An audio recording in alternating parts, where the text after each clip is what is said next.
आज है 29 दिसंबर और हम शुरू करते हैं आज के करंट अफेयर्स। पहला है G20 digital economy working group. इसका जो नोडल मिनिस्ट्री है वो ministry of electronics and information technology है।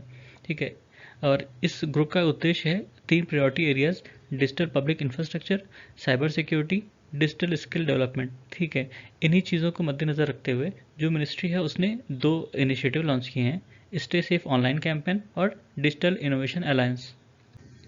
डिजिटल इनोवेशन अलायंस का उद्देश्य है कि जो G20 कंट्रीज़ में इनोवेशन इकोसिस्टम है उनको रिकॉग्नाइज करना, उनको सपोर्ट करना, जिससे कि जो स्टार्टअप्स हैं वो इनोवेटिव डिजिटल सॉल्यूशंस डेवलप कर सकें। ठीक है, इसमें 6 की सेक्टर्स हैं: एजुकेशन टेक्नोलॉजी से रिलेटेड, हेल्थ, एग्रीकल्चर, फिनटेक मतलब फाइनेंशियल टेक्नोलॉजी से रिलेटेड, सिक्योर डिजिटल इंफ्रास्ट्रक्चर और सर्कुलर इकोनॉमी। और उसके बाद है स्टे सेफ ऑनलाइन कैंपेन। इसका उद्देश्य है अवेयरनेस फैलाना साइबर रिस्क और साइबर हाइजीन के प्रति। उसके बाद है मिथिला स्त्रीगाता या चारू मुसल्स। ये साउथ अमेरिकन मुसल स्पीसीज हैं। ठीक है, ये जो शिप्स होती हैं, बड़ी शिप्स होती हैं, उनके जो बलास्ट के वाटर होते हैं उनके थ्रू कट्टुपल्ली पोर्ट पर आई हैं और ये इन्वेसिव हैं। वहाँ की जो टाइडल वेटलैंड्स हैं उस पर इन्होंने इन्वेट कर दिया है। फिर है डेलीगेटेड लेजिस्लेशन। इसका मतलब होता है कि विधानमंडल द्वारा कानून बनाकर जो कार्यपालिका है उसको अधिकार देना कि वो नियम कानून बना सके।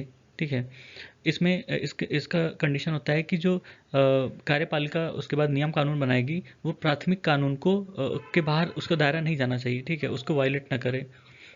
इसी में डॉक्ट्रिन ऑफ अल्टा वायरस लगता है। जब जिस अथॉरिटी को ये हक दिया गया है कि वो नियम कानून बना सकती है, वो अपने दायरे के अंदर में रहकर ही उस जो कानून से उसको पावर मिली है, ठीक है, उसके अंदर रहकर ही वो कानून बना सकता है, नए कानून बना सकता है। ठीक है, इसमें 3 केसेस दिया गया है कि जब कब कब ये अल्ट्रा वायरस माना जाएगा: जब जैसे वो अपनी शक्तियों का गलत इस्तेमाल करता है, मतलब एक्सेस में जाता है वो। ठीक है, या वो इनकंसिस्टेंट है जो भी पेरेंट एक्ट है उसके उससे। ठीक है, या वो जो प्रोसीजरल रिक्वायरमेंट है उसको फॉलो नहीं करता है। फिर ministry of housing and urban affairs ने सिटी फाइनेंस रैंकिंग 2022 लॉन्च किया है। इसका उद्देश्य है कि जो अर्बन लोकल बॉडीज़ हैं इंडिया में उनको रिकॉग्नाइज करना, उनको रिवॉर्ड करना जो भी उनके एफर्ट्स हैं। ठीक है, इसका उद्देश्य है कि जो सिटी या स्टेट के ऑफिशियल्स हैं या डिसीजन मेकर्स हैं कैसे वो जो म्यूनसिपल फाइनेंस रिफॉर्म है वो लागू कर सकते हैं। इसमें 3 की असेसमेंट पैरामीटर्स हैं: resource mobilisation, expenditure performance, physical governance. ठीक है, इसमें जो शहर हैं 4 कैटेगरी में रखे गए हैं: 4 मिलियन से ऊपर के शहर, 1 से 4 मिलियन के बीच के शहर, और 4 मिलियन से 1 लाख तक के शहर, और 1 लाख से कम जनसंख्या वाले शहर। फिर है strategic intervention for green hydrogen transition. Short form में इसको साइट कहा गया। इसका उद्देश्य है कि कैसे ग्रीन हाइड्रोजन के प्रोडक्शन को इंसेंटिवाइज किया जा सकता है इंडिया में। ठीक है, उसके लिए जो भी इनिशिएटिव्स लेने हैं इंडिया में। अभी मान लीजिए कि जो ग्रीन हाइड्रोजन प्रोडक्शन है उसके लिए 300-400 रुपये पर केजी लगता है, उसको घटा के 50 रुपये पर केजी लाना है। ठीक है, तो उसके लिए कई सारे मतलब इंसेंटिव्स देने होंगे। जैसे इंडिया ने अभी 180 बिलियन रुपीस या कह सकते हैं कि $2.2 बिलियन का इंसेंटिव कहा है, और वो 2 अलग अलग चीज़ों के लिए, जैसे इलेक्ट्रोलाइजर मैन्युफैक्चरिंग के लिए और ग्रीन हाइड्रोजन और अमोनिया प्रोडक्शन के लिए। ठीक है, फिर है धनु यात्रा। ये annual drama open theatre performance होता है बारगढ़ उड़ीसा में। ठीक है, ये माना जाता है कि दुनिया का सबसे बड़ा ओपन थिएटर है, पूरा शहर ही एक तरह से थिएटर बन जाता है, और इसमें बुराई के ऊपर अच्छाई की जीत को दर्शाया जाता है।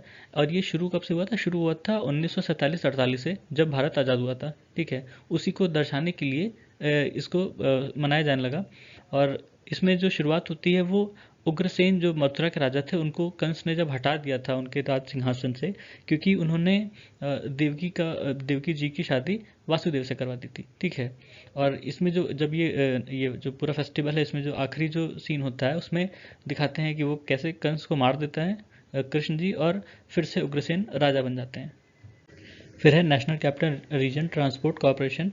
ये जॉइंट पार्टनरशिप है यूपी, हरियाणा, राजस्थान, एनसीटी, दिल्ली और सेंट्रल गवर्नमेंट के बीच में। ठीक है, इस पर जो एडमिनिस्ट्रेटिव कंट्रोल है वो ministry of housing and urban affairs का है। इसका उद्देश्य है कि जो रीजनल रैपिड ट्रांजिट सिस्टम आना है, ठीक है, उसको ये मैनेज करेगी, कंट्रोल करेगी। और ये बनी थी 2013 में। ठीक है, ये संस्था 2013 में बनी थी।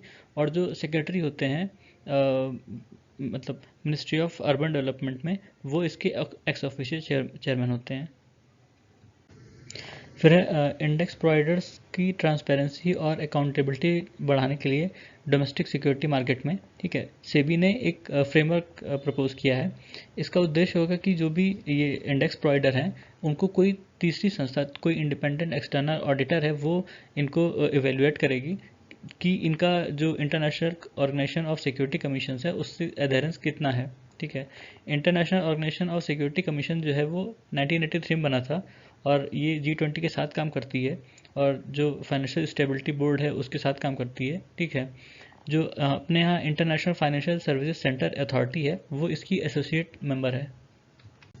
अभी रोड इंसिडेंट इन इंडिया 2021 की एनुअल रिपोर्ट रिलीज हुई। इसमें बताया गया कि 4,12,432 एक्सीडेंट हुए थे, रोड एक्सीडेंट हुए थे इंडिया में 2021 में, और उसमें 1,53,972 लोगों की मृत्यु हुई थी और 3,84,448 लोग घायल हुए थे, ठीक है।